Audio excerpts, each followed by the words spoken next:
always been at my side through a pain I could hardly endure. Yes, this is part of me. Yeah. Good morning mga kaibigan.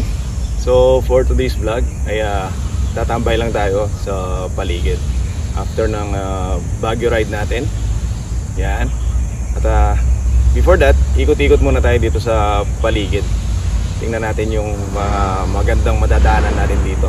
Yeah. As you can see, naka-pack up na tayo para ready na mga kaibigan. Yeah. Let's go.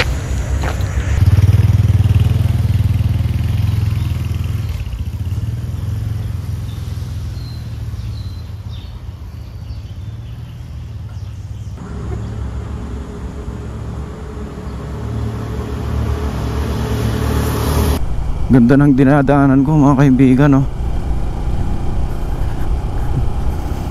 Sarap sa pakiramdam. Puro halaman yung mga nakikita mo. Tapos walang gaano dumadaan dito, oh. Para tayong nasa isang paraiso, oh, mga kaibigan. Nagyayakapan yung mga puno.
Ayan mga kaibigan,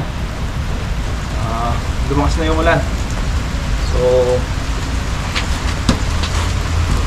dito na lang tayo. Change location. Hindi tayo nakapaghawak kasi hindi natin dala yung tarp tent.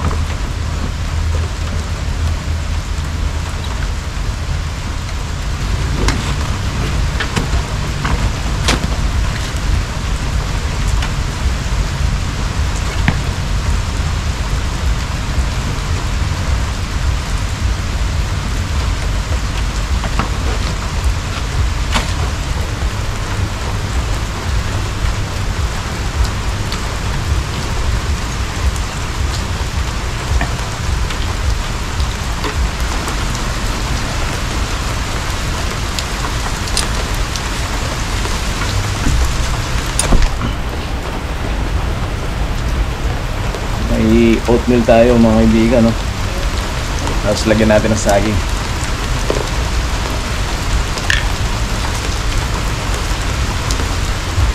Saging saba na nilaga. Ay, nilaga. Sariwa. Yan. Lagayin mo dito.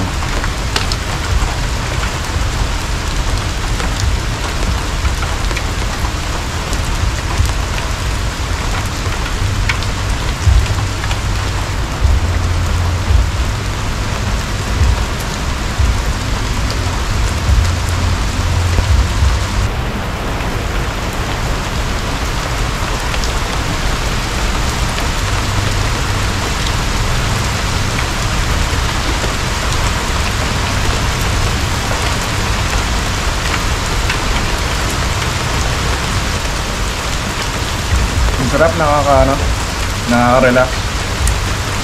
Sobra. Kasi tahimik. Tapos Nataon pa na nandito ako sa mapunong lugar. Kung gustong gusto ko mga kaibigan.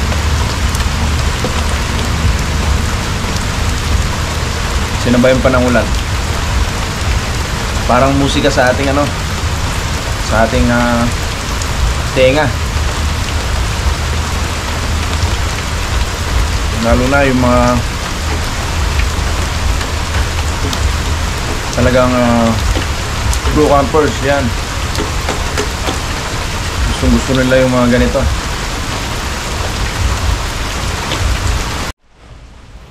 Sarap mga kaibigan.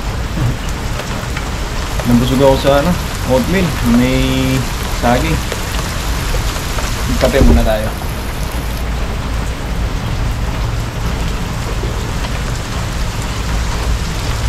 Zojirushi. Yan. Shout out. Zojirushi. Ang ganda niya. Napaka ano, handy. Natin kung mainit pa. Yan o.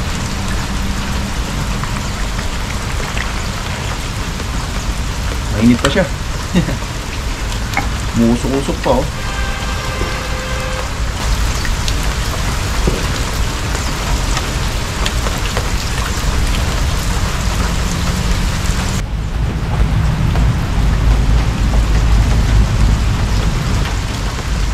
Ang sarap ng kape pag umuulan, no? Mga kaibigan.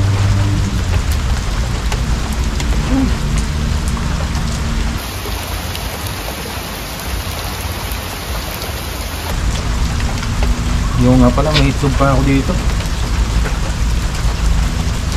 Ito. Hindi ko pa siya nakain. Kainin natin mga kaibigan.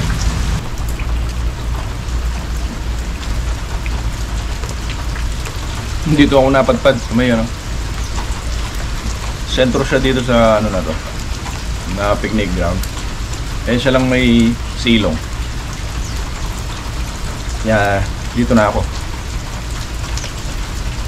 Biglang lakas ng ulan kanina, hindi na ako nakalis. Ano to? Tingnan nyo kung nasaan ako na. Dali.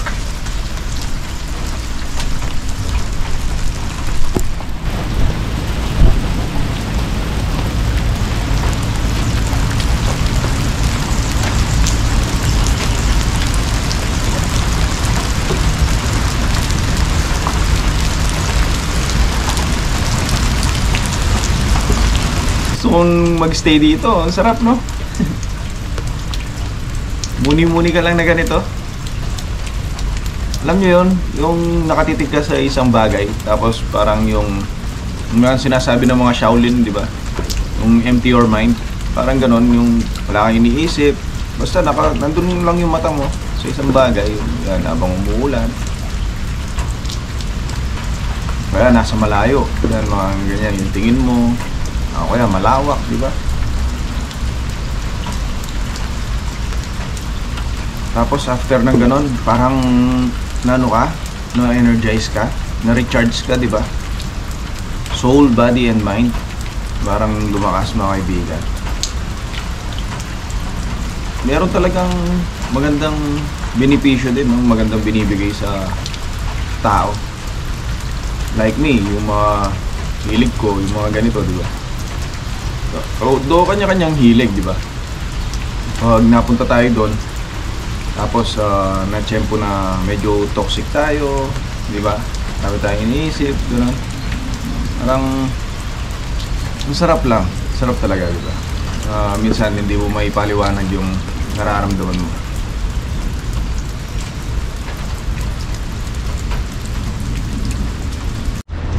Yo! Yan mga kaibigan, tumila yung ulan at inot ko yung kapote para makapaglakad-lakad tayo dito. Tingnan natin dito, walk around. Yan. Whoop. Alam nyo yung pakiramdam yung mga ganyan, di ba? Oh. Naglalakad ka sa isang lugar na para bang merong interesado na sa sarili mo, na may makikita ka, pero sa totoo nun, yung mismong dinadaanan mo, is yun na yung ano, nagbibigay kulay sa kasiyahan mo, di ba mga kaibigan? Like me, yung mga lakad lang ako sa ganito, sarap sa pakiramdam, oh. Tapos so umaambon-ambon pa. Solid mga kaibigan. Lakad tayo mga kaibigan hanggang doon sa may ano, tubig. Parang hindi na tayo makakapag cross doon kasi mababasa yung ano natin, sapatos. Ganda, oh.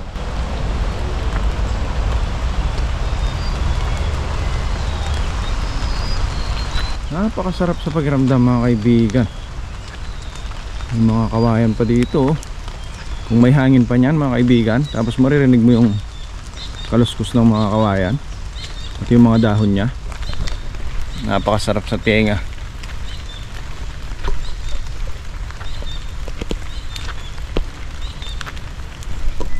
Ito na yung tubig, oh.